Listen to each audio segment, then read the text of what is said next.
Bago tayo mag-umpisa, baka pwede nyong i-like ang video na to.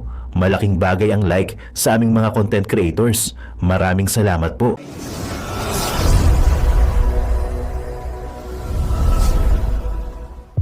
Grabe! Sa tapat ng SM Bacoor! Hindi na baha to mga lods, bagong ruta na ng barko. SM Bacoor to Mindoro na pala ang biyahe ngayon. Breaking news mga lods! Ipakukulong natin si Inday Sara. Ganun ba yon? Buti sana kung nakalagay dyan, yung pera ginamit sa pampagawa ng mansyon niya.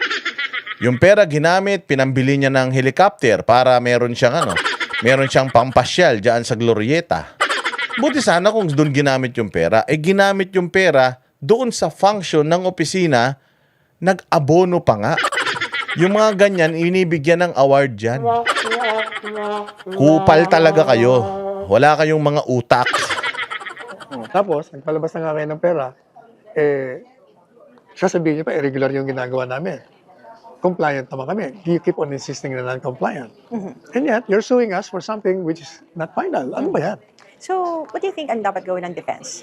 I will not tell them what to do, but if I were a lawyer, and there is an impeachment trial involving the same facts on Article 1, I will move for a dismissal of the case of that Article 1. Right away. Or, if I were the presiding officer, I will call the attention of my colleagues. Why are we doing this? Walang basis ng article, i-dismiss natin to. Di ba? And stop O it. di, gusto nyo, i-file nyo after. Di ba? Otherwise, you're wasting our time. I-file it after. Kasi tingnan mo, Hana, what can you get by asking about 5 witnesses testifying on something that they found irregular, which is not yet final?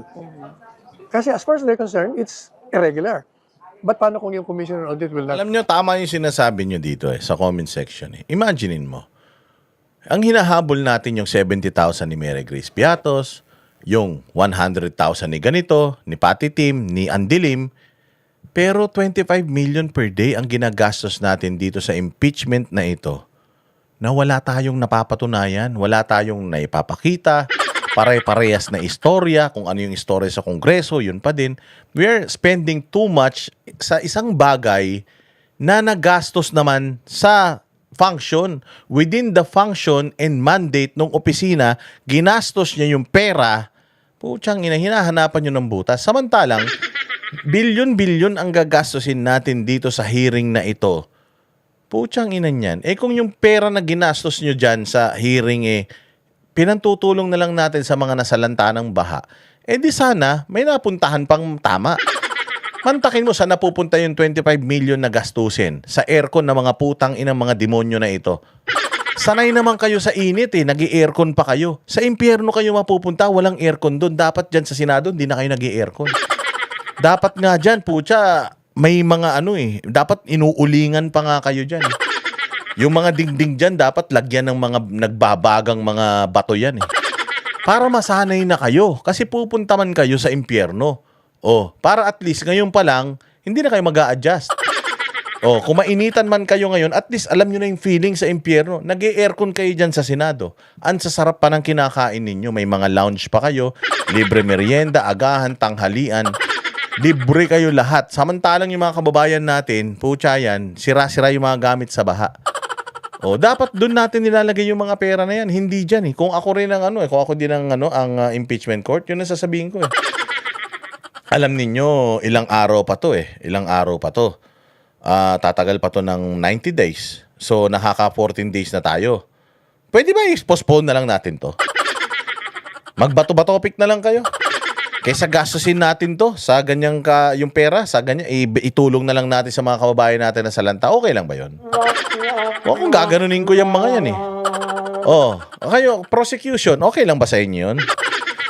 Kasi ganun din naman 50-50 rin naman kayo ngayon mag-toss coin na lang kayo. Kung nanalo, di si Baksinday, ganun. Kung manalo sila, di tapos na to. Para yung pera, hindi na natin gastusin. I-gastusin na lang natin sa mga makabulang bagay kaysa ipambayad namin ng kuryente, sa inyong mga hayop kayo naka-aircon dito, mga pagkain ninyong sandamukal, yung mga napakarami, pati mga entourage nyo, mga driver nyo, pinapalamon namin dito. Mga bodyguard nyo, pinapalamon namin dito. Diba? Dapat ganyan na lang yan dapat nga to, na lang to work, trial from home na to. Hindi na dapat to, nagta-trial pa dyan sa Senado. Dapat to, Zoom meeting na lang to eh. Agree with you, or the court will not agree with you, o di wala. Di nagsayang lang tayo ng oras. And money. Money, lahat siya, pati waste of time. O kaya naman, nakakatulog tuloy ako sa boredom. But I have to be here because I really have to monitor it. Nice way to monitor. You're monitoring it Oo nga. live. Kahit na foul weather, nandito tayo, di ba? But what are your expectation? Kasi yung mga succeeding witnesses is coming from the Department of Education, Office of the Vice President, yung mga minimension nila kanina ng mga officers na mismo nag-liquidate. Parang lalabas, hostile witness yun. Oh, really?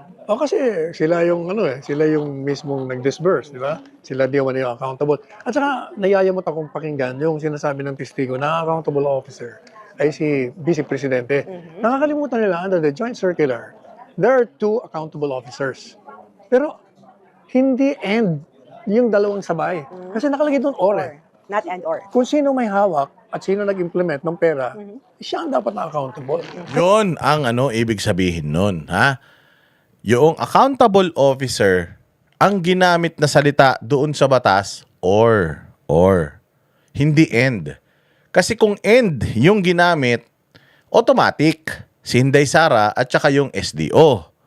Okay? Pero kung or yung ginamit, kung sino sa dalawang yun yung may hawak ng pera, kung sino sa dalawang yun yung nag-distribute at gumagamit ng pera, yun yung dapat subject ng ng mga notice of disallowance, ng mga AOM.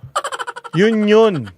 Yung simpleng end at or, hindi maintindihan nitong mga bobo na mga nasa kampo ng prosecution. Pucha, ano pang silbi nitong hearing na ito? Or po yung ginamit, the head of agency or the SDO. Hindi sinabing, ang liable is the head of the agency and the SDO, Senior Disbursement Officer. Or ang nakalagay. So kung or ang nakalagay, si SDO yun, hindi si Inday Sara.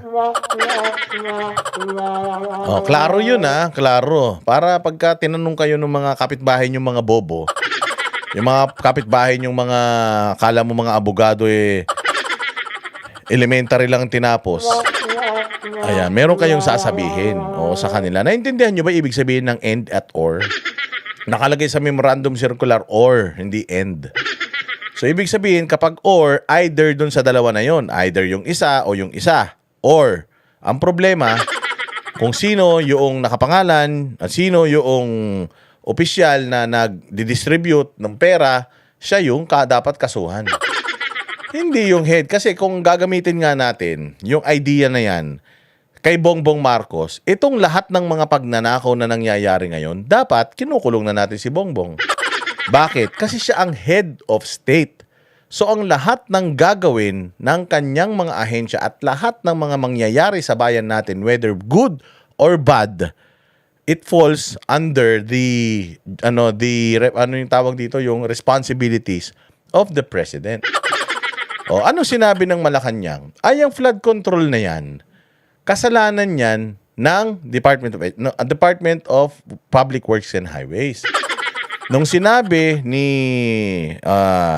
Martin Romualdez na si Bongbong nasa executive yan. Executive branch, hindi pwedeng Congress. Executive ang pumipirma. Anong sabi ng executive? Ang executive, marami yan. Hindi ibig sabihin ng executive, si Pangulong Bongbong lang yan. Di ba si Clara nagsabi noon? Pag sinabi mong executive, nandiyan ang DBM, nandiyan ang DPWH, nandiyan ang ganito, nandiyan ang ganyan. So, hindi lang Pangulo ang executive. Kung ganun naman pala, kung sa Pangulo, pag nagnakaw ang DPWH na siya yung direktang amo ng mga taga-DPWH, hindi siya damay. Kapag kayong DBM nagpadala ng pera ng hindi alam ng presidente, si DBM lang may kasalanan, ganun. Kung ganun ang ginagawa ninyo kay Pangulo, dapat dito kay Inday Sara, ganun din. Or. Kaya nga or Sabi nila hindi kasi pumirma si Vice Presidente. Pumirma siya sa programa. Ito ang program. okay na sa akin to. Sige, implement nyo. Ikaw ang payee. Ikaw ang hawak ng pera. Patupad mo na yan. O, so, hindi si Vice Presidente ang accountable. Ikaw. Under that joint circular. So kahit na doon mo palabasin, talagang hindi guilty si Inday Sara doon sa demanda nila na may irregularity ng pag-disburse ng pondo. Yan ang maliwanag eh. And last what is your message sa mga nanonood ngayon? What are the Filipinos who are having this kind of thoughts na kami may because of the irregularity, because of the acknowledgement receipts, and doon pa lang na magiging basis nila that the Vice President is. Eh nakikita ng tao, sa tingin ko kasi umiikot ako, di ba? Galing lang ako Cebu, 3 araw ko doon. Para pareho sinasabi nila, ba't ba nag-i-impeachment tayo? Eh wala naman silang ebidensya. Tapos yung prosecution, wala nang ginawa, kundi manira, kahit na hindi dapat sasabihin. Meron siya mga sinasabing mga scam. Ngayon naman, may Superman, may salad. Ano ba yan? Sabi niya, marami nang ayaw manood eh. Siguro pag nag-survey, tingnan natin kung may nanonood. Oh, di ba? Marami nang ayaw manood. At isa na tayo dun. Kaya nga ang inaabangan na lang natin is yung mga reaksyon patungkol sa ano na yun. Oh, patungkol sa mga ano na yan, patungkol sa mga issues. Ito, pakinggan naman natin. Itong si Neil Abayon, magaling din to mag-discuss patungkol dito sa Day 14 of impeachment. Pakinggan natin anong kanyang observation.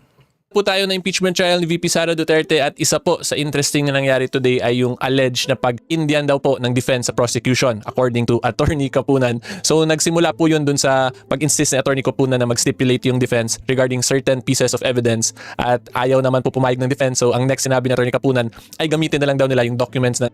So after those exchanges po kasi nagkaroon sila ng mga misunderstanding at umabot nga dun sa alleged pag-Indian ng defense. So explain ko po sa inyo kung ano ba talaga yung stipulate, ano yung mga legal implications yan, and whether or not kailangan po ba talaga yung gawin ng parties para mapabilis yung kaso.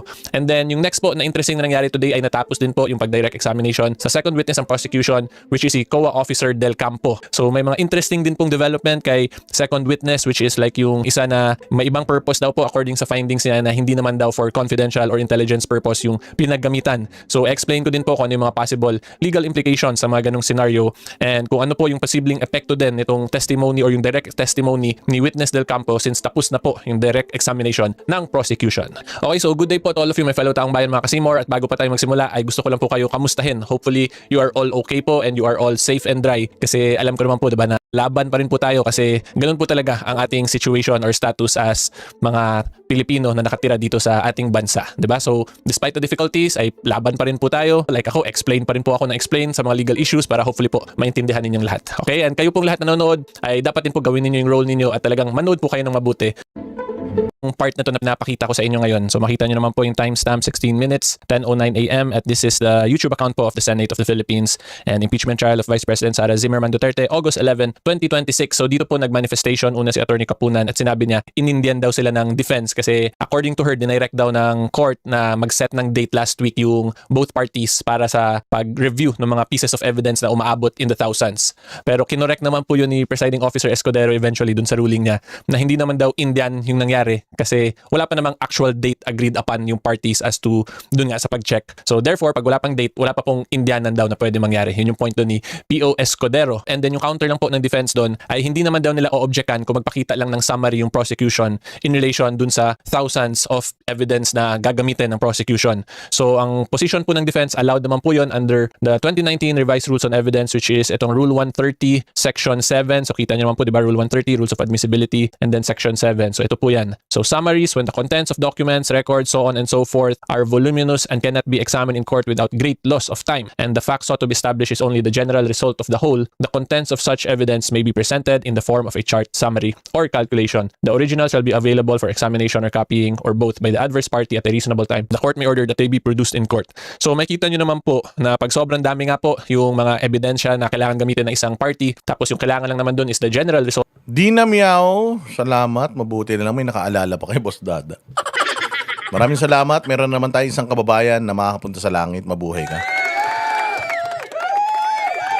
fault of the whole, allowed po yun na yung summary lang. So yun yung sinabi ng defense, na ganun na lang gawin ng prosecution at hindi nila o-objectan yun. Yung naging next issue naman po doon ay ang gusto ni Attorney Kapunan ay hindi na objectan yung isa-isang evidence pag ipa-admit yung summary lang, which is hindi naman pumayag po yung defense. Kasi according to the defense ay right nila yung to confront or to cross-examine yung actual evidence pag time na nila mag-cross-examine, and of course to object then once the formal offer of evidence, once mangyari na po yung formal offer of evidence.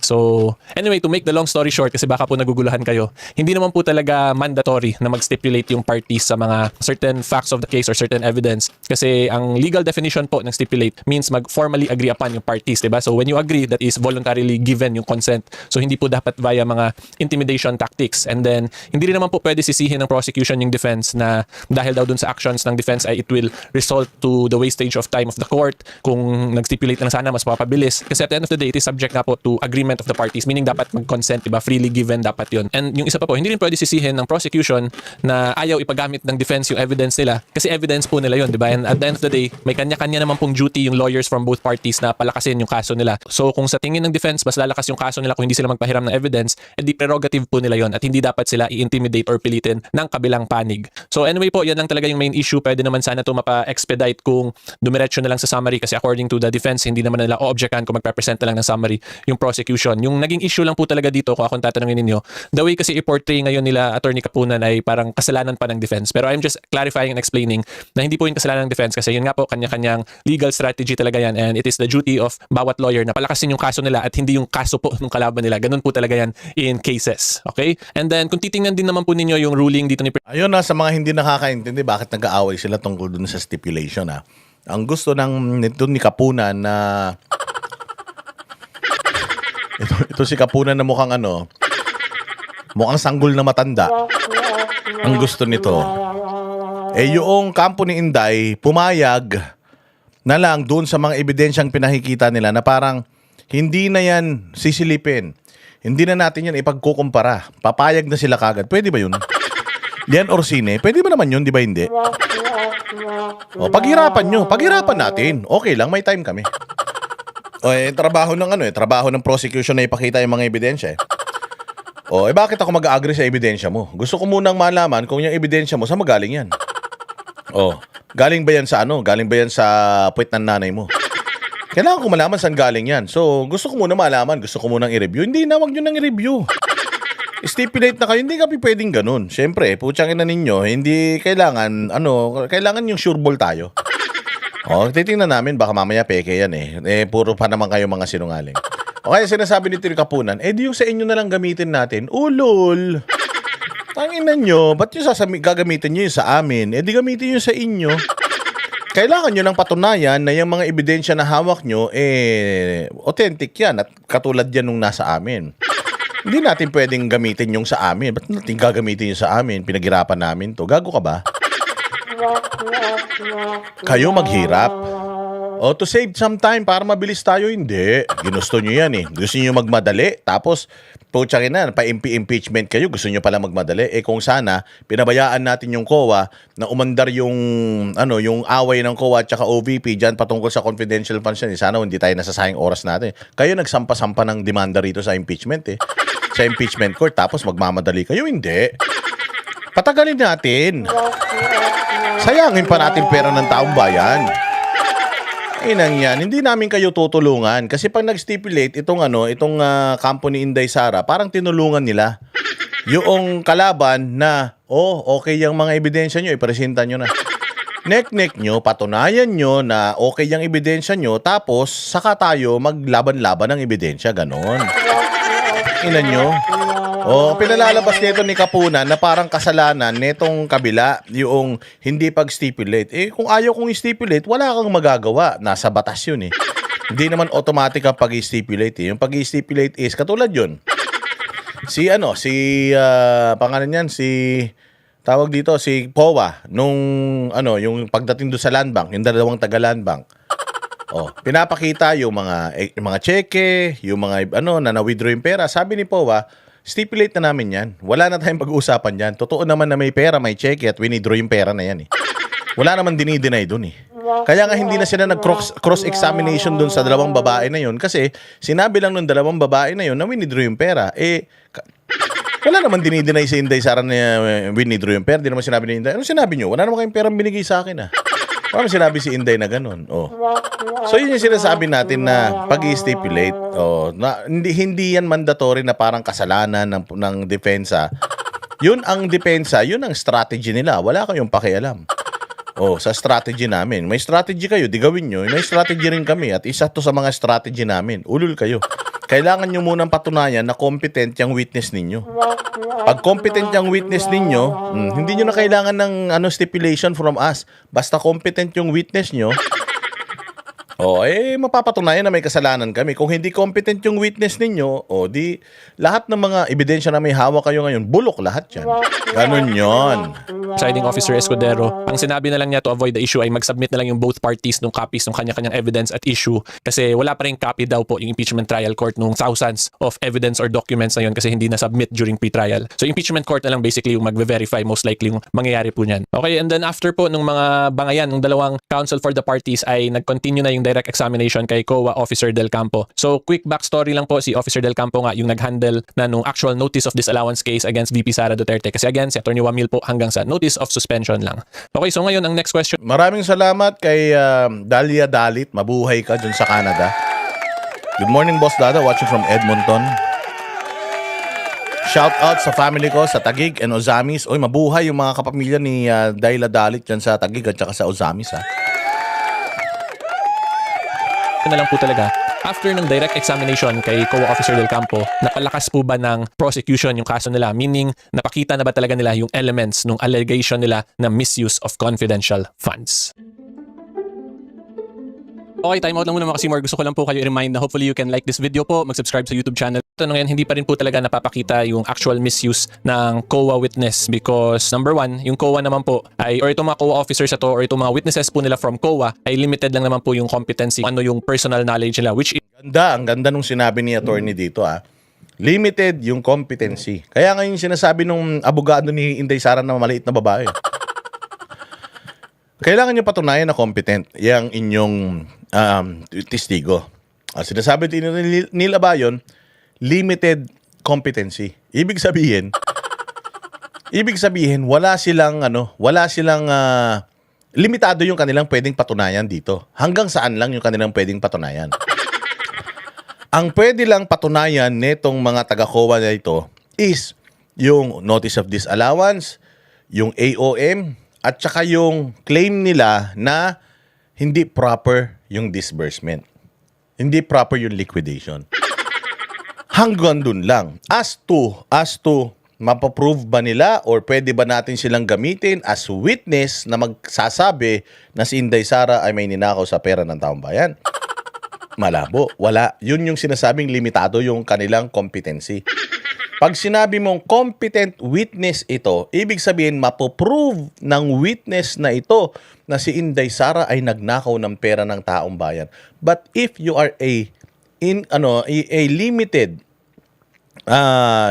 ang competency mo bilang isang testigo, mayroon kang hangganan. May dead end ka. So, itong prosecution, ang pinag-uusapan dito, misuse. Misuse, ha? Doon pa lang sa misuse, hindi na sila nagkakaintindihan. Sinabi ng OVP, we are not misusing the money or we did not misuse the money. Sabi ng mga prosecution, ng prosecutor, may misuse. Walang pinag-uusapan dito na stolen. Gets? Walang stolen. Ang pinag-uusapan dito with the limited competency of this witness is the misuse. Okay? Hindi yung stolen. Misuse. Yung stolen, wala. May ninakaw, wala. Anong pinag-uusapan? Yung maling paggamit. Ginamit. Inuulit-ulit na natin, ginamit po yung pera. Ginamit yung pera sa mga functions ng opisina. Kuha. Anong sinasabi ng makakaliwa? Anong sinasabi ng makabayad? Anong sinasabi ng mga vlogger? Magnanakaw si Inday. Sino may sabi? Kung magnanakaw talaga si Inday, day 1 pa lang, napatunayan nyo na magnanakaw siya. Up to now, after 14 days, dito pa rin tayo sa misuse. Wala pa tayo sa stolen.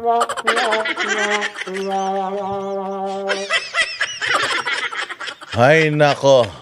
So yun. Limited competency ng COA official.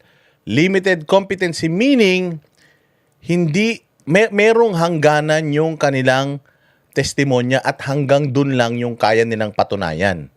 Wala silang pwedeng lagpasan pa dun. Is related nga lang po dun sa COA for auditing purposes. Kasi yung trabaho naman po ng COA ay mag-audit lang po talaga yan ng public funds na ginagamit po ng mga government offices natin. At hindi naman sila to determine whether or not may criminal liability po ba talaga yung mga parties. Kaya nga po kung makikita natin dun sa joint circular. Kaya limited competency kasi wala silang capacity para ma-distinguish whether merong krimen na ginanap or may krimen na nilabag or mayroong krimen na ginawa itong opisina ni VP Sara. Yun. So, 14 days after, wala pa din. Wala pa din silang napapatunayan patungkol dito sa Mary Grace Piatos sa pinagsasabi nila. Tinanong nila ang COA si Mary Grace Piatos, masama ba yan? Nakalagay ba sa memorandum, bawal gamitin yung alias? Wala po. Wala naman. Wala namang sinasabi. Ba't hindi nyo man lang tinanong? Mary Grace Piatos, may ganyan bang tao? Malay ko. Sa tingin ko, alias yan. Oo, pero hindi ko man trabaho yun. Nahanapin, nasan yung tao na yan? Ang trabaho ko lang is tumanggap ng mga dokumento na talagang natanggap ng kung sino mang Poncio Pilato yung budget na kinuha mula sa gobyerno. Ganun yun. Hanggang dun lang sila.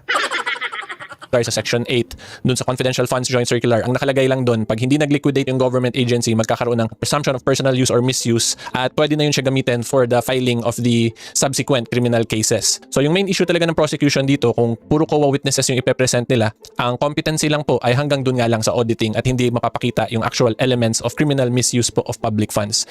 Yun yung assessment ko lang. And yun nga po, di ba, yung in-explain din ni Presiding Officer Escudero nung question niya si Attorney Wamil, yung first witness, na yung Section 8 is for criminal filing purposes. Yun yung understanding ko po dun sa part na yun. And then, pangalawa po, yung gusto ipakita dito ng prosecution ay yung ibang pinagamitan ni VP Sara ay hindi naman daw for confidential or intelligence purposes. So, pag ganun, syempre, yung maging conclusion po nila yan ay may misuse na. Pero, ang dilemma lang po sa ganung legal theory, again, yung COA po is not competent to testify as to that. Kasi limited nga lang sila dun sa auditing practice or sa auditing function nila as a COA. And kung tatandaan din po natin sa mga COA cases, yung pinakadulo po talaga niyan, after ma-finalize yung notice of disallowance all the way sa Supreme Court, ang main liability po niyan is civil liability lang, which is for restitution, yung para ibalik yung pera. Diba? So again, take note, civil liability yung main liability po ng mga notice of disallowance.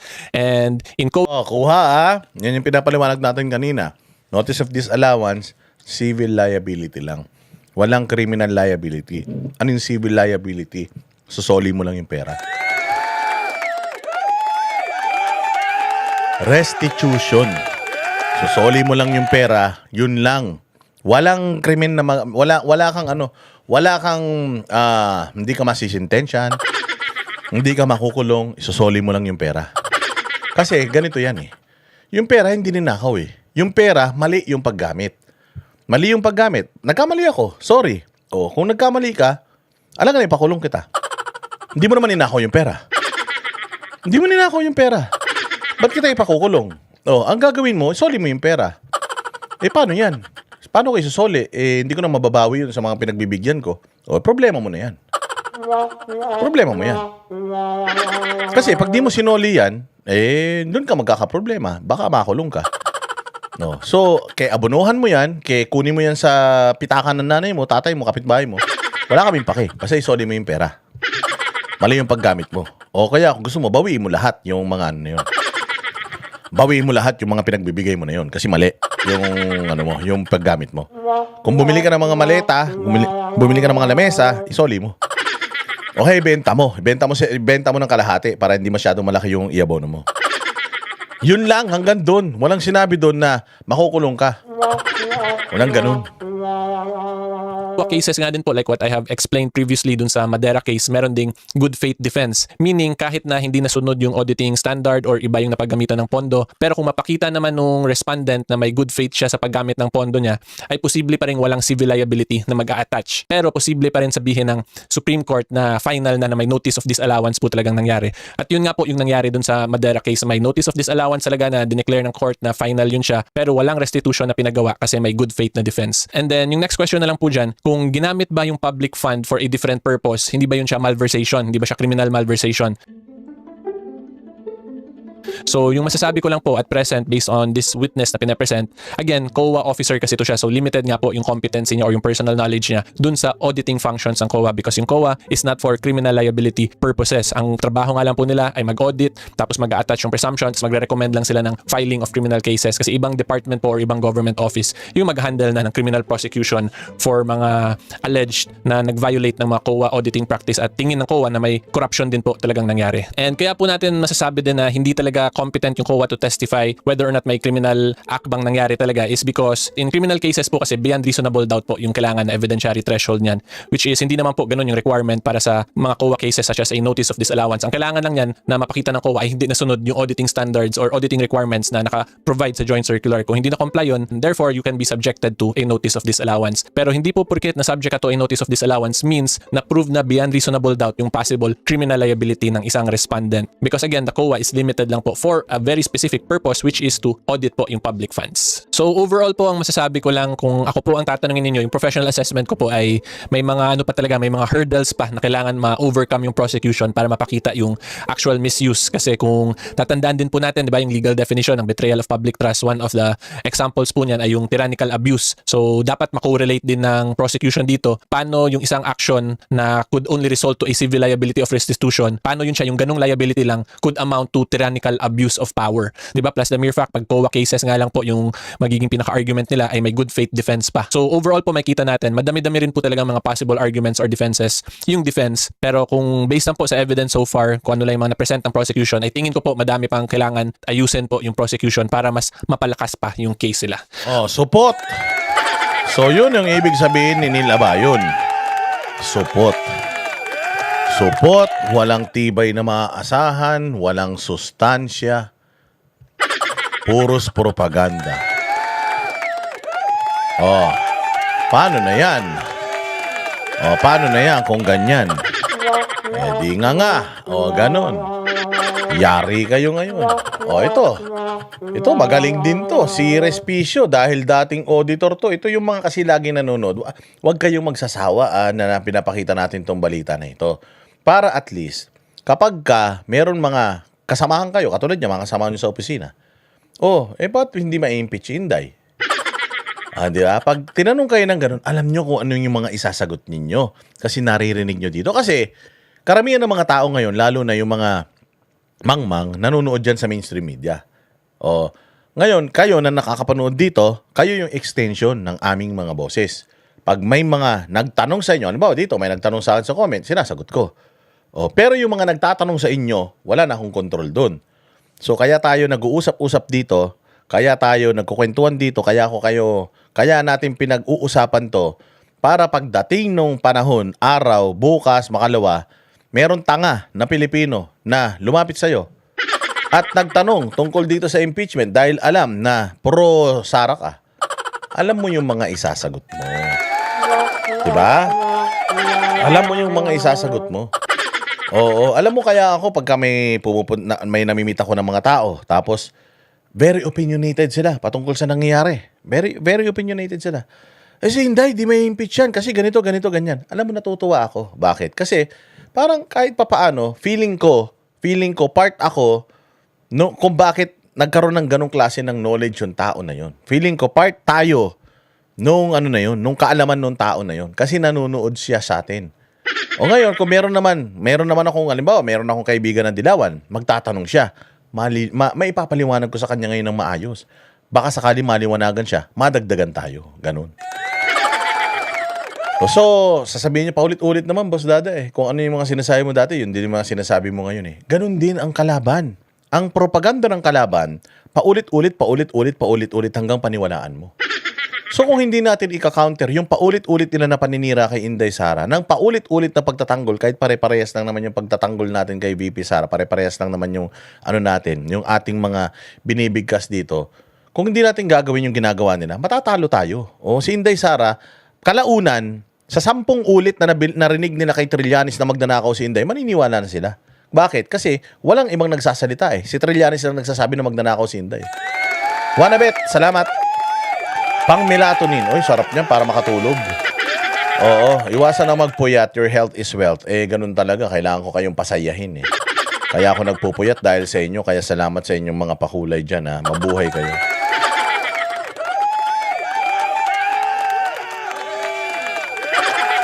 Ask ko lang po, Boss Dada, sino ba kulang ng lawyers? Kulang ang lawyer nila Inday Sara. Konti man lang sila. Sinasabi nila, di ba, ang dami nila, ang dami. Konti lang sila kumpara sa prosecution. May budget yung prosecution ng Congress eh. Kumpara naman kay Inday, pera ni Inday yung pinambabayad dyan sa mga abogado dyan, di pera ng Office of the Vice President. Samantalang itong prosecution na to, pera ng taong bayan pinambabayad sa mga hayop na yan. Hindi, sino magfa-finance sa mga yan? Oh, sino magbabayad kay Kapunan? Sino magbabayad sa mga abogado nila? Oh, Congress. Congress ang ang complainant eh. 'Di ba? Congress ang sponsor ng impeachment eh. So Congress ang nagbabayad sa talent fee ng lahat ng mga nandiyan dyan. Samantalang dito kay Inday, sarili niyang pera. Gumagastos sa si Inday sa kanyang pagpunta-punta sa kanyang tatay ha. Pera niya sarili ginagamit doon. Gumagamit pa siya rito. Oh, kaya sa totoo lang, ang pera ni Inday limited. Hindi katulad ng mga hayop niya, may mga maleta yan. So ganun 'yun mga bossing kahit paulit-ulit ito kasi labanan natin yung paulit-ulit na paninira kay Inday Sara, paulit-ulit na pagpopropaganda nitong mga makakaliwa na ang galing ng prosecution, ang galing ni Kapunan, ang galing ni ganito. I-expose natin sila dito. Kung araw-araw sila nagpopropaganda na nananalo sila, araw-araw din nating ipamumuka sa kanila na hindi nila tayo nakukumbinse. Ganun 'yon. O pakinggan natin yung sasabihin dito ni Respicio, mali daw yung witness, yung kanyang pag-iintindi sa batas. Eh kung hindi naman lawyer, etong babaeng mataba na ito, eh talagang hindi niya may interpret ng maayos yung batas. Sa pagpresenta at pahayag po ng witness. Hinihintay ko pa rin hanggang ngayon yung connection kay VP Sara Duterte. Isang question lang po ang tinanong ni Prosecutor Lorna Kapunan kanina na idinadawit, na gusto niyang with the purpose na idawit si VP Sara Duterte. Ang tanong po ay, may pagkakasala po ba dito si VP Sara Duterte? Ang sabi ng witness, oo. Ano po ang iyong basehan? Dahil po nag-approve siya ng mga plano at ng mga dokumento ng mga report na isinapit sa kanya. Pero yun po bang sinasabi ng batas? Misrepresentation po ang sinabi ng witness na porket ikaw ay nag-approve ng mga plano at pumirma ng mga general reports ay sangkot ka na. Ikaw na ang liable. Hindi po.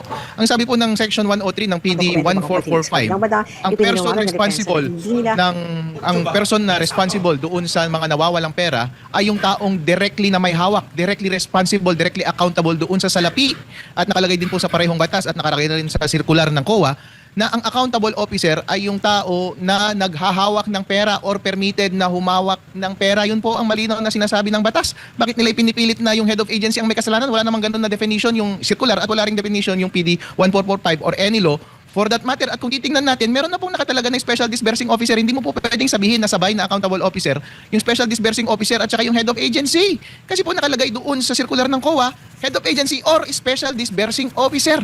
Kung meron na pong special disbursing officer, hindi na po pwedeng yung head of agency pa yun. Yun po yung special disbursing officer. Yung interpretation po na ito ay mas consistent po sa Section 104 ng PD 1445. Dahil po ang liability lang ng head of agency kapag merong ibang tao na accountable officer ay to exercise diligence of a good father of a family. So in other words, dapat magpakita ng ebidensya itong COA auditor na hindi nag-exercise ng required diligence si VP Sara Duterte. Sa ganong area, hindi siya nag-testify, hindi niya ipinakita na nag-fail si VP Sara Duterte na mag-exercise ng due diligence. Sana nag-layout siya ng standard, anong mga checks ang dapat niyang gawin at ano yung mga nakaligtaan na checks na hindi niya ginawa, which gave way doon sa pagkakawala ng pera kung totoo mang nangyari yung bagay na yun. And paulit-ulit siyang bumabalik doon sa provision 8.3 ng circular na sinasabi na accountable officer daw si VP Sara Duterte, therefore may prima facie evidence na ninakaw niya yung pera. Madam, number one, hindi siya yung accountable officer, and secondly, yung prima facie na sinasabi mo is less than the more than substantial evidence required diyan sa impeachment trial. So kapag hindi ka nag-present ng other evidence pa, ay hindi mo talaga maidadawit si VP Sara Duterte. Dito tayo, Attorney Harold, sa pag-amin na mula sa AOM mula sa Audit Observation Memorandum, hindi na dumaan ang notice of suspension at diretso na sa notice of disallowance agad ang auditor po nito. Ito ba'y makatarungan po ba? Ito ba'y dumadaan sa due process? Kasi parang ang paliwanag nila, dahil meron Ayan, ang galing ni Chis Escudero dyan sa party na yan, mga bossing. Palakpakan natin si Chis Escudero. Galing niya dyan. Tinanong niya yan eh. Sabi niya, so, hindi na dumaan si VP Sara doon sa proseso na kailangan niyang magpaliwanag. Nag-issue na kagad kayo ng ganito, nag-issue na kagad kayo ng ganyan. Bakit ganun? Opo, umamin. So, ibig sabihin, si Inday Sara, hindi siya nagkaroon ng due process. Kasi, yung sinasabi ni Jesus Escudero na, so, pagka nag-issue ka ng ganito, dapat magpaliwanag muna siya. Pag nakapagpaliwanag siya, at hindi okay yung paliwanag niya, nireject niya yung paliwanag niya, saka kayo mag-i-issue ng ganito. Ganon. So, ang nangyari, nag-issue sila ng ganito, hindi pa nagpapaliwanag si Inday Sara, nag-issue na sila nung panibago. Kaya yun yung sabi ni Jesus Escudero, ha? Nag-issue na kayo ng notice of disallowance. Hindi pa siya hindi pa siya sumasagot doon sa AOM nyo. Nag-issue na kayo ng notice of disallowance. Hindi ba ang proseso dapat sumagot muna siya sa AOM bago siya ma-issuehan ng notice of disallowance? 'Di ba, Lynn Albano? Salamat sa iyo. Oh, so si Chis Escudero ang nakabisto niyan. Kaya palakpakan natin si Chis. Apakahusay ni Chis dito. Marami silang napahiya rito. lang pag-amin, nakitaan nila ng irregularity, illegal daw, hindi daw tama, improper, violation daw sa Joint Memorandum Circular ng COA at DBM, kaya diretso na sa notice of disallowance. Attorney. Hindi ko alam kung ano ang basehan ng auditor kung bakit niya diniretso doon sa notice of disallowance agad. Kasi ang naalala ko kaninang sinabi niya was, kasi daw po yung Special Disbursing Officer ay nagsalita na somewhere na in-instruct daw ni VP Sara Duterte na ibigay yung pera to someone. Yun daw yung basehan niya. Well, kailangan, I don't know kung first-hand knowledge yun, I don't know kung personal knowledge yun, pero sa mga ibang question kanina was, yung mga knowledge niya about sa statement ng mga Special Disbursing Officer was just being a spectator doon sa mga proceedings na nangyari doon sa House of Representatives. Now, the question is, kapag hindi siya part ng official auditing process, hindi documented at nakuha mo lamang sa third sources yung mga basihan mo para tumalon ng isang step doon sa customary or hard na requirement ng circular, I don't think yun na isang valid na basihan para lagpasan yung mga bagay na yun.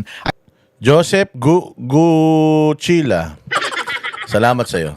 I'm not really sure about sa requirement ng circular kung pwedeng tumalon sa notice of disallowance kaagad from audit observation memorandum. Pero I think on the virtue of fairness, I think mag-stick ka dapat sa custom na kung ang expectation is kailangan mo nang dumaan sa isang step bago ka pumunta sa isang step, dapat meron ka dapat valid na basehan para tumalon. And yung valid na basehan mo yun is dapat base siya doon sa audit process mo mismo at hindi base sa hearsay o base sa naririnig mo lamang na galing sa ibang avenue at hindi part ng official performance ng duties mo. Kumbaga, sariling sikap nila. Kung meron silang ganong information, sila mismo ang mag-confirm bilang auditor at hindi yung nanonood, nakikinig lang sila during sa House sa hearing yun. Kung di ako nagkakamali na doon may pag-amin dahil sinumpaan daw yun, yun na agad yung kanilang magiging desisyon. Hindi na sila nagkusa o nagsarili sila na imbestiga at idaan sa tamang proseso, attorney. Tama po ba? Pwede po. Baka pwede nga ring afterthought lang din yun eh. Kaya nga po importante sa mga audit yung mga documentation. Kasi yung documentation po yun yung basehan ng senior mo, ng manager mo, head of agency, ng firm ninyo, ng courts eventually, kung ginawa mo ng tama yung trabaho mo. Ngayon sinasabi niya lang siguro sa testimonya na yun ang basehan niya. Pero nung ginawa mo yung decision na yan, naka-document ba yan? Kasi po kapag ako yung korte, kung ako yung supervisor mo at hindi mo dinocument yan, iniisip ko nagpapalusot ko lang yan. Afterthought mo lang yan kaya ka tumalon. Pero kung wala kang justification kung bakit ka tumalon nung una, hindi ako maniniwala sa iyo. Dahil po talaga practice kaya ayaw kong maging CPA, kaya hindi ako naging CPA ng matagalan eh. 3 taon lang po ako naging CPA eh. Kasi po talaga ang daming documentation na required, which is okay lang naman na required ang documentation kasi yun yung basehan ng liability ng maraming tao. Pero po, kung wala ka talagang documentation na maayos habang ginagawa mo yung field duty mo, hindi ako talaga maniniwala sa'yo. Baka afterthought mo lang yan. At natanong din siya kasi yun nga, hindi nga siya nahinga ng paliwanag. Bakit ganun? Kung nangyari man yun na diniretso na lang ang pagbigay ng pondo, hindi siya nabigyan ng pagkakataon para magpaliwanag, diretso ng notice of disallowance. At yung notice of disallowance hanggang sa kasalukuyan, saklaw pa pala noong 6 months, attorney. So wala pa talagang yung parang pinaka-penal yung nababanggit din kanina ni Attorney Attorney Harold. Which is tama yung sinabi ni Attorney Sal kanina, which is nagpapakita ng tendency talaga ng prosecution na ito. Even yung naunang article. Kahit yung naunang article, hindi papasa yung grave threats at inciting to sedition sa korte. And ito ring audit nila, baka hindi nga rin pumasa ito, hindi pa final baka hindi rin pumasa sa korte, hindi rin pumasa sa commission. Ngayon nag-a-appeal sila. Bakit natin pinag-uusapan dito? Di hamak na mas malaki yung required proof and amount of evidence na required para ma-impeach mo si VP Sara Duterte. Doon nga hindi pa naging final, doon nga hindi pumapasa. Bakit nyo ipinipilit dito? Kaya hindi ko rin masisi si Prosecutor Lorna Kapunan kung nagre-resort na lang siya sa innuendos kasi nahihirapan siyang mag-prove eh. Every time makabanggit siya ng tao. Yun. Innuendos. Extracurricular statements. Oo. Gumagamit na lang siya ng mga ganun. Para na siyang payaso. Nag-e-entertain na lang siya. Kasi nga, wala silang ebidensya. Iko-compensate mo for the lack of evidence and lack of merit doon sa pa-joke-joke, doon sa pa-super-superman, pa-salad-salad, tawag dito? Manonood pa ako ng ganito, manonood pa ako ng ganyan. Nilalagay na lang niya sa ganun, tapos yung mga, kaya pala, ang dilim. Kaya may mga ganun siya eh. Marami siyang mga side comments kasi nga kailangan ma-compensate eh. Kailangan nilang kailangan pumutok yung mga mga pangalan nila eh. Kasi wala silang ebidensya kasi attack mode ako. Pag attack mode ka, panoorin niyo si Michael Jordan. Si Michael Jordan, pagka nagbabasketball yan, nakikita mo ba yan na kung ano-ano pa ginagawa? Nagsasayaw habang nagdi-dribble? Hindi. Si Michael Jordan, pag nag-dribble yan, dribble, tira. Dribble, diretso, dadakdakan ka. Atake na siya kagad, atake. O pag nakita niya yung kahinaan mo, aatakihin niya kagad yung kahinaan mo. Hindi ka na niya paglalaruan, aatakihin ka na niya kagad. Yung ibang mga player, kaya hindi sumisikat, puta mas marami pa yung dribble kaysa sa tira. Dribble. Dribble. Crossover, in between. Tapos, nandoon pa rin naman yung depensa sa harapan nila. Hindi pa rin nila ma-shoot yung bola. Yun ang problema. Hindi nila ma-shoot yung bola, kaya dribble na lang sila. Ganun na lang ginagawa nila. Pinagaganda na lang nila yung itsura. Pero pag tinignan mo talaga, tambak naman sila sa kalaban. Ganon. Yun yung pinakamagandang paghahambing dito sa ginagawa ni Kapunan na dahil wala silang ebidensya, mahina, laos na sila, yung tao hindi na interesado, kaya kung ano-ano na lang ginagawa niyang patawa. Hindi naman siya nakakatawa. Mukha naman siyang Biyernes Santo. Mukha naman siyang undas. Innuendo, may connection parati. Wala ka namang proof na connection. Kapag sinabi mong address, innuendo parati na yung address na yun yung place kung saan dinistribute. Malay mo, address lang yun ng tao, hindi po ba? So, kailangan nyo, Madam, prosecutors, kailangan nyo po talagang magbigay ng ebidensya. Wala na po tayo doon. Salamat kay Lynn Albano, kay Joseph, kay Chris V, USA. I have to walk my puppy. Sige, ilakad mo, baka maano yan. Ilakad mo yung puppy mo, baka sa ma-empacho pagpapublicity yan. natin doon sa House of Representatives. Hindi po pwedeng ulitin nyo lang yung ginawa nyo doon and then ngayon mag-innuendo na lang kayo ng innuendo kung ano-anong Superman ang kino-comment ninyo. Tinitake advantage nyo yung leniency ni Presiding Officer Chis Escudero and then nakikita rin actually natin dito na tinotolerate rin sila ng defense kasi rinerespeto ni Counsel Mike Poa, ni Counsel Christine kanina kasi po si Lorna Kapunan medyo may edad na po at kagalang-galang siya na abogado sa Pilipinas. Salata naman po na tinotolerate siya kahit hindi na proper yung pananalita niya sa witness at sa ibang mga participant ng proceedings, hindi na siya pinapagalitan ng presiding officer at hindi na rin po nag-o-object yung kalaban. Pero sinasagad niya po kasi ang daming conclusion of law, ang daming conclusion of fact. Lahat po, ang dami pong pwedeng i-object kanina pero pinagbibigyan lang po kasi po siguro dahil magalang tayo sa mga matatanda. Opo, bago lang si Partner Jade, ang laging kinukot din kanina is ito nga 8.3 ng Joint Memorandum Circular, attorney, no? Kung saan kung failure na makapag-liquidate nga dito, tinuturing na prima facie evidence. Pero nakakote dito, yung Antonio Martinez versus People of the Philippines and the Sandigan Bayan. May similarity ba o malayo dito po sa kaso ni Vice President Sara Duterte, itong kaso po ni Martinez po, which is parang nabigyan din ito ng punto last week ni Senator Chis Escudero, attorney? Malayo yung kaso na yan ng Martinez. Kung pag-aaralan mo yung Martinez na case, merong isang nag-acting mayor. Tapos nabigyan siya ng pera. Siya mismo yung humawak ng pera. Tapos kinasuhan siya ng malversation. Ninakaw niya daw yung pera. Ngayon po, nag-motion to quash siya sa court. Kasi po ang basis ng motion to quash is given given yung mga allegations, tas tama yun, hindi pa rin siya sufficient na mag-constitute ng crime.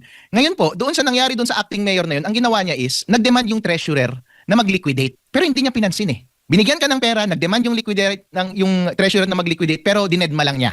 So yun po ang sabi ng Supreme Court. Dinedma mo eh. Kung hindi ka nag-liquidate, may prima facie case ka na ninakaw mo. Therefore, yung malversation, yung elements ay prima facie given. Therefore, yung motion to quash na ang threshold lang na required is yung prima facie ay hindi pwedeng pagbigyan kasi merong presumptive case laban sa'yo. Pero hindi yun nag-decide ng merits. Pero dinala nila dyan sa COA circular kasi president po siya para style po yan ng mga government agency para magkangipin yung kanilang mga circular para matakot yung mga kanilang ino-audit. Pero dapat po kapag i-apply yan ng mga auditor, dapat alam talaga nila yung origin na case. Kaya po ang wording dyan ay Kaya nga nung tinanong si Wamil patungkol dyan sa kaso na yan, yung jurisprudence na yan, hindi niya alam. Doon nakaangkla yung kanilang memorandum circular. Tapos hindi niya alam yung kaso na yun. Kasi nga panakot nga lang nila yan para para ayusin mo yung pagle-liquidate mo or else, ganun sila. But then again, katulad nga na sinasabi ko sa inyo, itong kampo ni VP Sara, for all they know, na i-liquidate nila na maayos yan.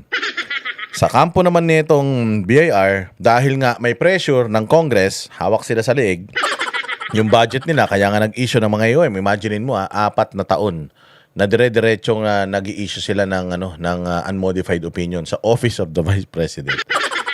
Ibig sabihin, wala pang desisyon ang BIR ay ang COA dito sa kaso na ito o sa mga notice of disallowances na ito. Kaya nga nag-i-issue pa ang COA ng mga certificate na maayos yung kanilang proseso ng pag-a-accounts ng kanilang mga pera. Kasi kung sa tingin ng COA ay talagang may ginawa na si Inday Sara na kabulustugan, hindi sila mag-i-issue ng notice of disallowance. Ganun lang yun kasimple. accountable officer, failure to liquidate, and prima facie. Yung accountable officer po, tama po yung accountable officer dun sa Martinez case kasi po siya yung binigyan ng pera. Pero po dito kay VP Sara Duterte, siya ba yung humawak ng pera? Hindi po. Kaya ang definition ulit sa PD 1445 at same circular ay yung accountable officer ay yung humawak ng pera. Hindi po si VP Sara Duterte. And pangalawa po, failure to liquidate. Doon sa Martinez case, nag-fail talaga na mag-liquidate kasi kahit na anong papel, hindi siya nagpasa eh. Dito po, ang position po ng Office of the Vice President at Office ng Department Secretary ay nag-liquidate sila. Kaso nga lang, at first instance, hindi pumayag yung auditor. Sabi ng auditor, insufficient yon. And precisely that question, whether or not nag-liquidate sila, is pending sa appeal na ginagawa ngayon ng Office of the Vice President at Department Secretary. Therefore, hindi... Kasi kung ang usapan, hindi sila nag-liquidate, no. Nag-liquidate kami, hindi nyo lang tinanggap. Oo, nag-liquidate kami, hindi nyo nga lang tinanggap, hindi nga lang kayo na-satisfy, but nagli-liquidate kami. At it's still nasa proseso pa din ng debate kung sino ang tama sa kanila. Nagsasagutan pa po sila, ini-impeach nyo na. O, yan yung kailangan nyong sabihin sa mga magtatanong sa inyo na mga kamag-anak ninyo, kaibigan ninyo, katong-its, kachismisan ninyo. Yan yung mga sasabihin nyo, yung mga knowledge na hindi nyo makikita sa mainstream media dahil sa twisted, yung mga spin doctors yung mga yan. O, dito kayo manunood para at least sa layman's term, yung pinaka maiintindihan ng masang tao, yung yung paliwanag, may papaliwanag nyo ngayon ng mababaw, maiintindihan din ng kausap nyo. Importante yan. Kaya, kailangan ipanakakalat ninyo yung mga ganitong mga klase na mga explanasyon.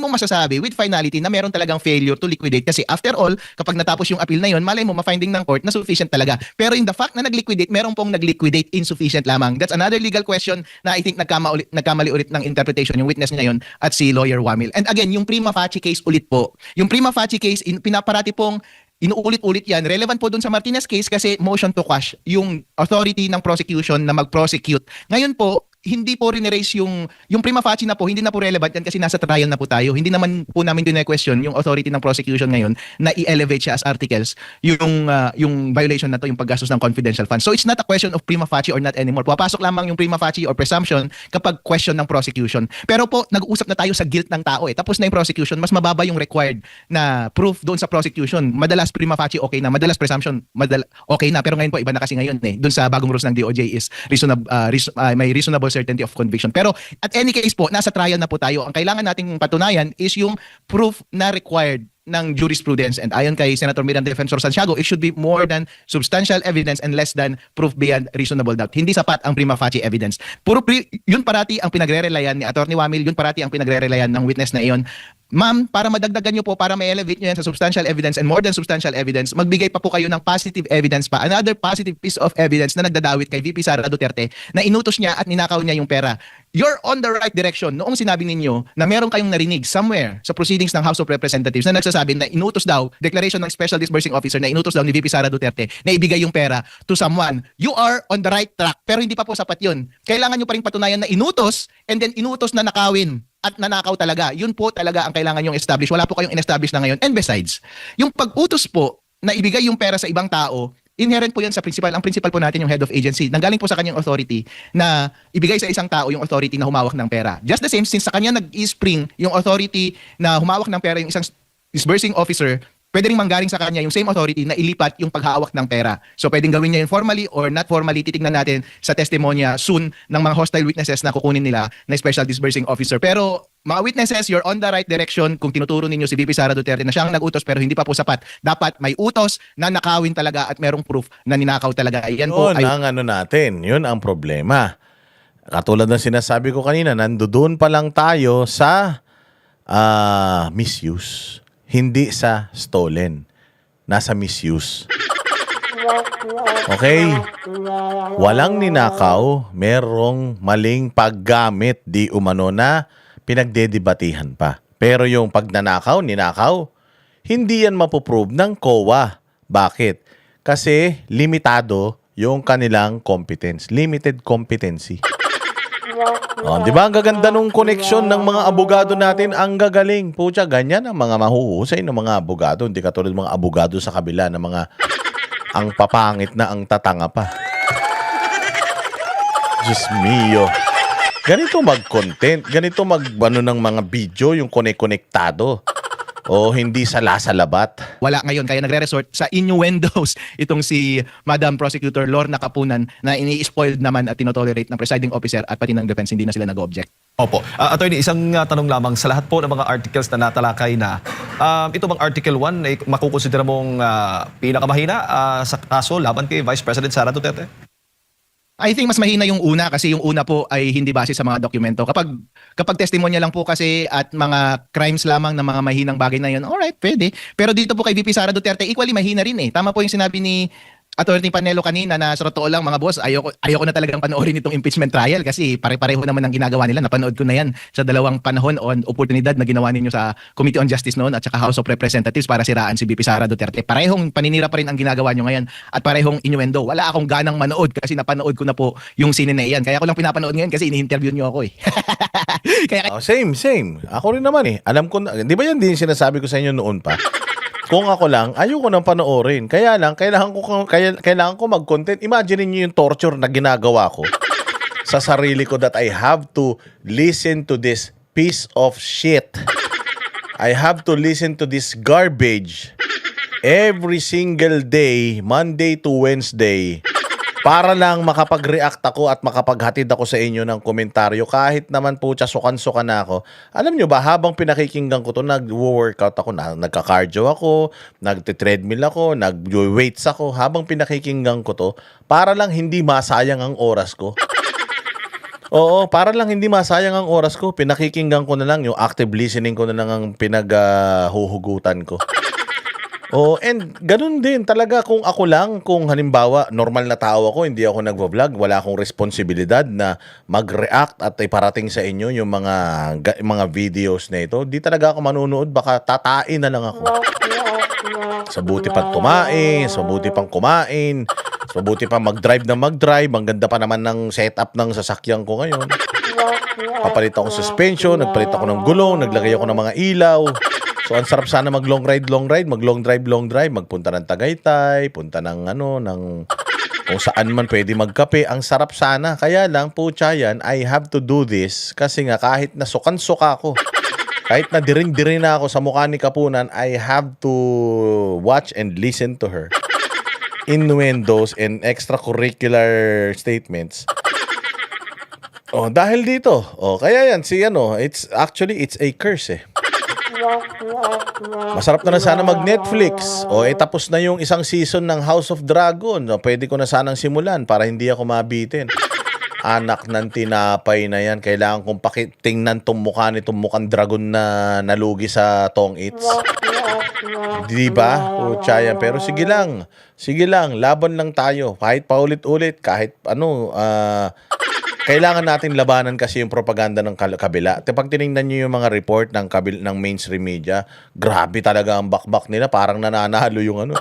Parang panalo na yung prosecution. Di ko alam kung nanonood ba sila o patulad sila ni Bongbong Marcos. Tiga ibang planeta sila. Diba? Chris via USA, thank you for your energy. Of course. Of course. What time is it here in the Philippines now? It's almost 2 o'clock. I'm still energized. Okay, commitment yan. Commitment. Hindi tayo yung putyo-putyo lang. Kailangan kong pag-aralan para meron po akong isagot. Which ginawa ko naman, pinanood ko, pero just the same, na-disappoint pa rin po ako sa sobrang kulang at rini-recycle na ebidensya ng prosecution. Hindi sapat po. Sapat siguro na mag-prosecute, may prima facie case at best. Pero just the same, hindi sapat para ma-meet yung proof required to declare the guilt ng isang impeachable officer. Tandaan ulit natin, yung nakalagay sa Constitution, high crimes, plunder, graft, and corruption. Kailangan po mabibigat na krimen at mabibigat na partisipasyon. Wala po kayong ipinakita. Intindihin po ninyo, head of agency, isang pinakamataas na tao po yan, katulad po yan ni BBM. Parang sinasabi nyo na rin po na si BBM dapat ay ma-impeach dahil merong nakabinbin ngayon na appeal dun sa Commission on Audit na $500 million na notice of disallowance rin sa office. $500 million. Kalahating bilyon ang notice of disallowance ng Office of the President. Bakit hindi natin yan tinitingnan? Yan yung sinasabi natin. Na kung papayag na lang tayo, di tayo magsasalita, papabayaan na lang natin, maghahantay na lang tayo ng 2028. Putsang ina, maniwala kayo, uubusin tayo ng mga yan. O hanggat walang sumisita, hanggat walang sisita sa mga yan, hindi magsisipag... Yung nga sinisita natin, hindi sila humihinto, yung pa kaya hindi natin sisitahin. So hindi tayo dapat mapapagod. Araw-araw, kupalin natin yan. Maglalaan tayo ng panahon ang isa't isa para mag-usap-usap na ganito para mabanatan yung mga taga-gobyerno yan, nanonood sa atin yung mga yan, yung mga comment ninyo, nakikita nila yan. Kaya nga, nilalagay ko yung comment ninyo dyan sa screen para habang kahit replay na, pinapanood nila yung mukha ko, nakikita nila yung mga comment nyo dyan, minumura nyo sila. Importante yan. Of the president. So, just the same, just as bibigyan mo ng konting understanding si BBM sa bagay na yan, bigyan mo rin ng konting understanding yung head of agency. And which is yun din naman ang nakalagay sa batas. Kung hindi siya yung directly responsible, hindi siya yung humahawak, hindi siya ang may kasalanan, which is okay lang naman. May kasalanan lang siya kapag mayroon siyang failure to supervise using the diligence of a good father of a family, which they failed to demonstrate so far. Opo, siguro bilang Panghuli Attorney, maraming mga nanonood ng mga ordinaryong tao. Ano na lang maipapayo nyo po sa kanila kasi medyo mahaba-haba pa ito. Papayuhan mo ba? Di ba? Galing ni ang galing nito ni Respicio. Batang-bata pa kasi to, tsaka dati siyang auditor eh. O dati siyang nag-audit kaya kaya kabisado niya itong mga itong mga nangyayari na ito.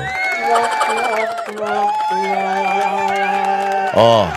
Anong masasabi ni POA sa tinakbo ng ngayon, ng hearing ngayon? POA, masyado ka kasi mabait eh. POA, sana medyo pinaglihi ka ng konti ng nanay mo kay Max Alvarado, kay Paquito, o kaya kay Bimbo Dindo Arroyo. Yung mga kontrabida ba? Sana medyo may konti kang nananalaytay sa dugo mo na kontrabida kasi kung sinisisi natin si Chis Escudero dahil hindi niya dinidisiplina ito si Kapunan, dapat kasi nag-o-object itong ating mga depensa. 'Di ba? MJP N51 diyan sa Australia. We have to be vigilant. They are bombarding with issues and cases left and right. We have to fight back big time. Yes, that's what we are doing and that's what we're gonna do. I'm committing myself sa inyo na gagawin natin 'yan. Walang sawa, walang pagod. Gagawin natin yan. CPA lawyer si Respicio kaya alam niya yung kaya nga gustong-gusto kong kinukuha, pinipik yung brains ni Respicio tungkol dito kasi niya yan background niya yan napakahusay niya ni Respicio. And ito, yun nga yung sinasabi ko, siguro dito sa defense natin, yun lang ang reklamo ko sa inyo, masyado kayong mabait na nga yung presiding officer, mabait pa kayo. Kaya ganyan si Kapunan. Siguro, hindi nyo na lang din sinasayang yung mga objection ninyo dahil alam nyo naman, nag-uulyanin si Kapunan. Okay na rin yun. Total naman. Wala naman sila nabobola eh. Hindi naman naniniwala yung taong bayan sa kanila eh. Kahit naman maghubo pa si Kapunan dyan eh. Kahit ipakita niya yung kanyang yung kanyang laylay na utong eh. Wala naman na magkakaroon ng interest sa mga pinagsasasabi niya eh, tama? O kaya nga sabi ko, kung ako, ang prosecution, ang kinuha kong abogado, kamukha ni Ibana. Tapos habang nasa hearing siya, talagang para magising ako at hindi ako antukin, magtutupis ako, ganun. Magtutupis siya o kaya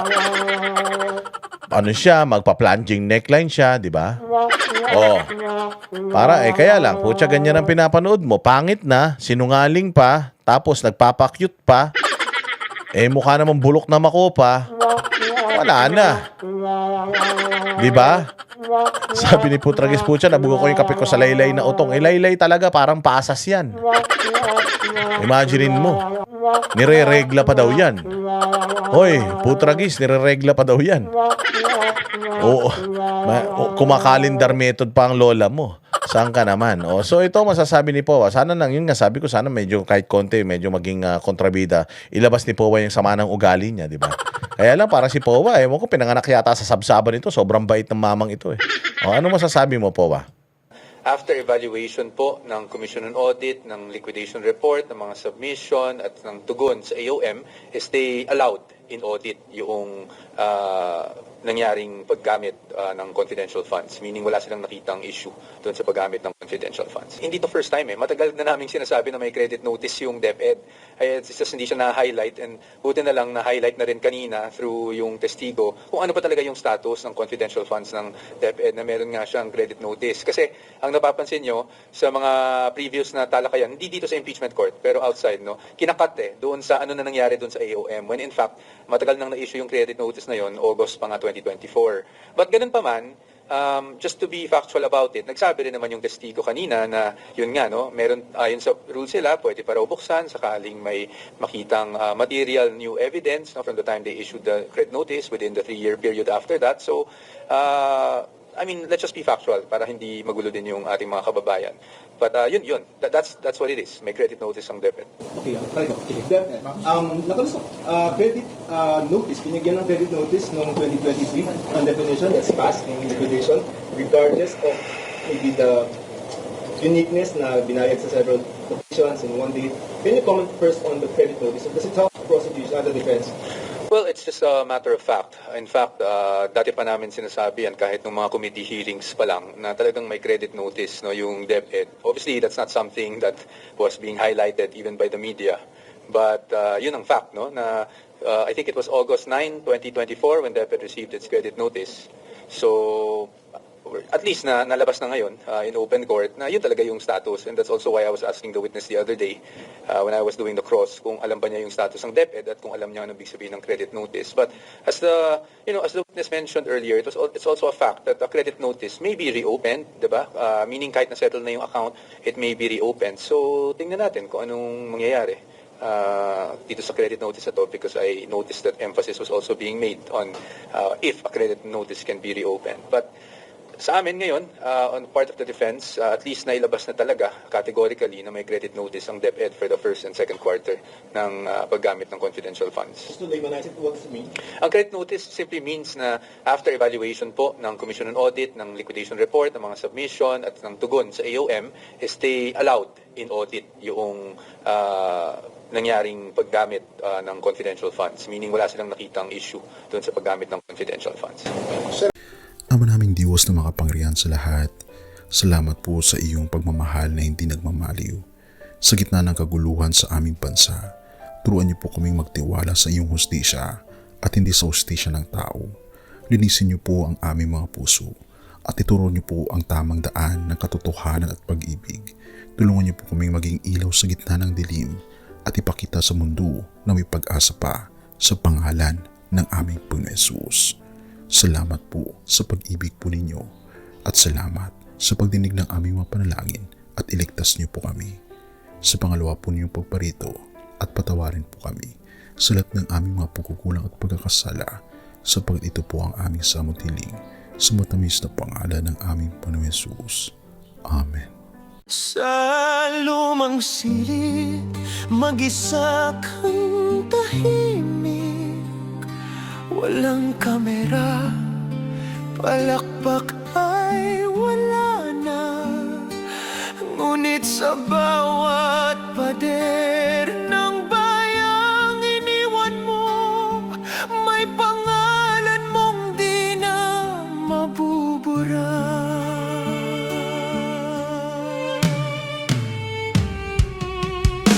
Minsan kang naging balikat ng mahihina, kalaban ng takot, kakampi ng asa. Di mo man laging nasabi ang tama, pinili mong ipaglaban ang madla. Hindi ka saktan gaya naming lahat, pero tumindi ka nang walang pag-atras.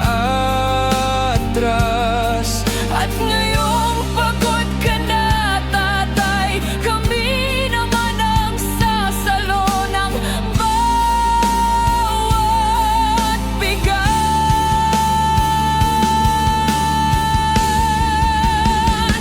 Hanggang sa dulo, ikaw ay mahal, kahit papagod na ang iyong katawan. Tatay, salamat sa iyong paglaban. Ngayon, kami naman hanggang sa dulo. Di ka namin iiwan. Ang kwento mo'y dala ng bayan.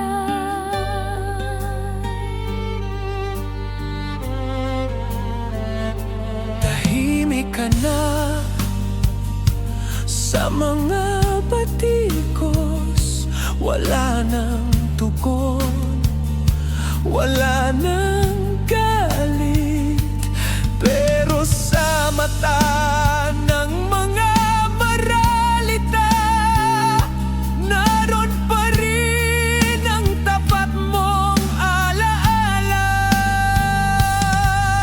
Marami mang di nakaintindi, marami pa rin ang di nakakalimot. At ngayong wala ka ng kapangyarihan, tatay, Ang magtatanggol sa'yo ay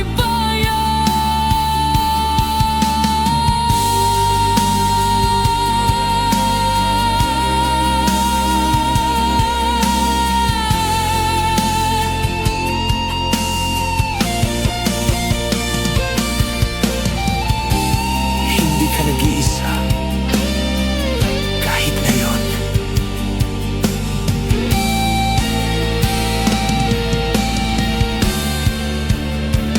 hanggang sa dulo, tangan ka pa rin Sa puso ng batang minsan mong pinagkain,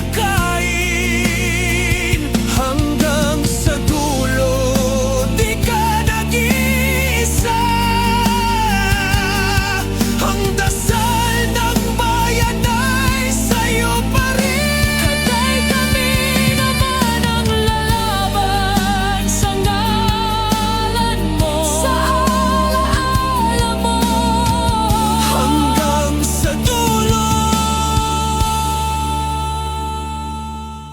Dalangin ka ng puso ng masa.